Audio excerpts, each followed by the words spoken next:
Today, we're going to talk about an institution that reaches back over a century. It has a logo universally recognizable, and it runs a large media empire. Oh, this isn't that one you wanted to do about that weird cult thing, is it? No. Today, we're talking about the National Geographic Society. Ah, good. I was prepared for that one. This is much nicer. The National Geographic Society is one of the world's largest nonprofit scientific and educational organizations. It was founded way back in 1888 to practice and promote work in geography, archaeology, and natural science. It also promotes environmental and historical conservation and a study of the world's culture and history. Its charter includes the directive to increase and diffuse geographic knowledge. You could see that on a bumper sticker, right? Big bumper. Really long.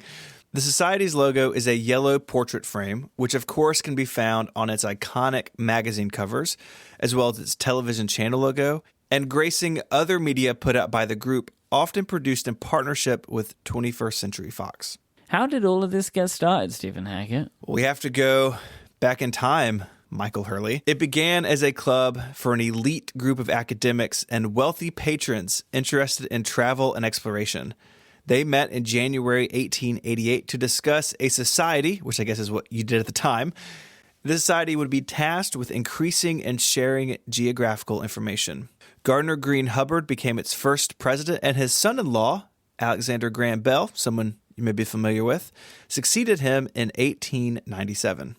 In the fall of 1888, the first National Geographic magazine was published. While it started life as a scholarly journal sent to 165 charter members, National Geographic magazine is currently published in 40 local language editions in many countries spanning the globe.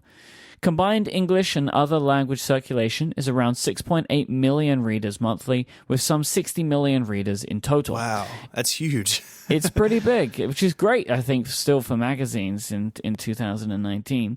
It and all other National Geographic materials are published by an arm separated from the main non-profit organization. In 1905, the first edition that included full-page images was published. A picture from Tibet graced this magazine and helped introduce the style that remains today. The magazine began to feature some pages of color photography in the early 1930s, and photos had even spread to the cover by 1959. Perhaps the most famous cover was the one from June of 1985, now known as The Afghan Girl. Shot by photographer Steve McCurry, the portrait is of a young girl with green eyes and a red headscarf looking intensely at the camera, now believed to be Sharbat Gula, who was living in a refugee camp in Pakistan when the image was taken. Gula was the subject of a television documentary titled Search for the Afghan Girl, which aired in March 2002 and was featured in the April 2002 issue of the magazine. That is vertical integration. It is.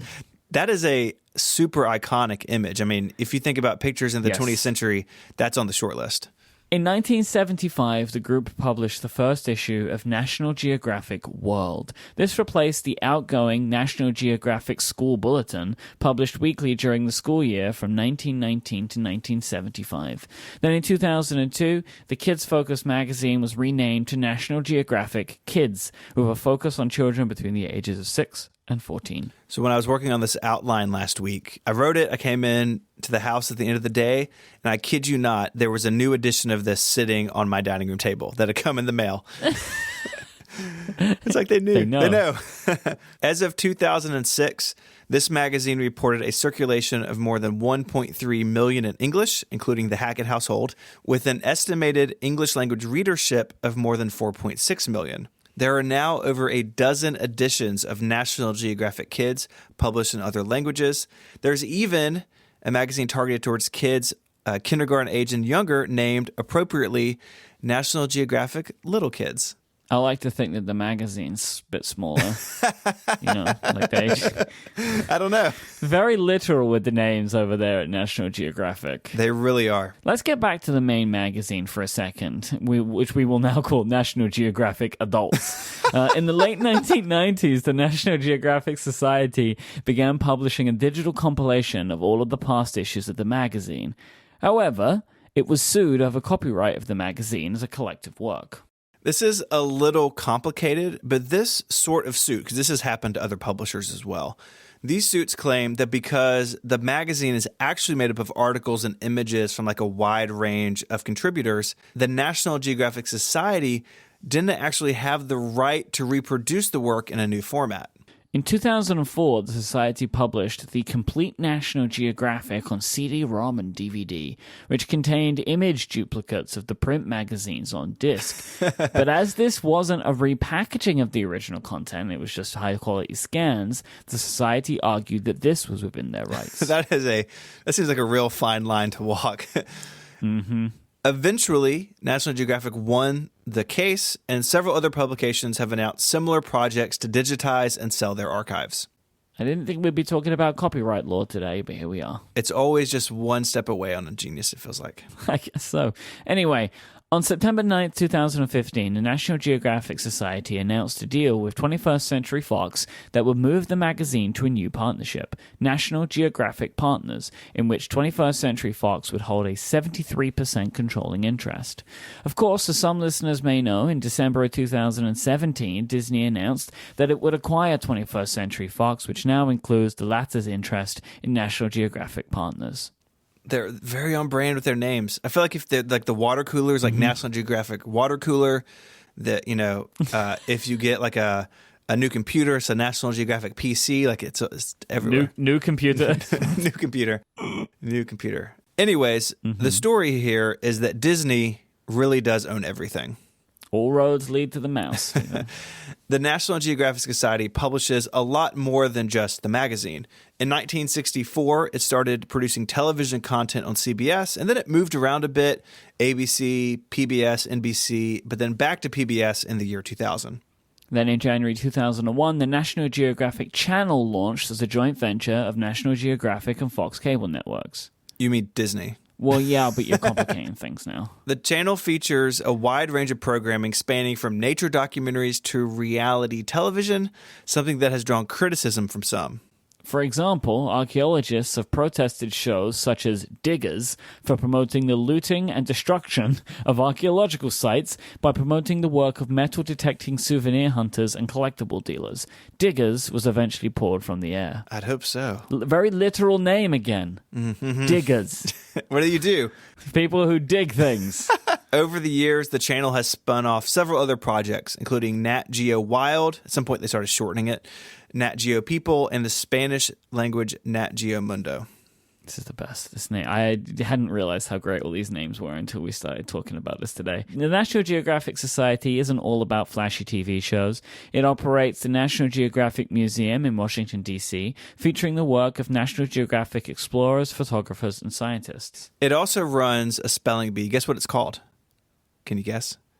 The National Geographic Spelling Bee. That's right. It is a nationwide contest here in the United States for 4th through 8th graders. It also publishes both physical and digital maps in tune with its original charter. Can't imagine that's a huge business line. The National Geographic Maps is probably what it's called. I don't know that, but I'm just going to guess. There's also a whole bunch of publications we didn't get into, including National Geographic History, National Geographic Traveler, National Geographic News, National Geographic Research, and more. The group also has its hand in film.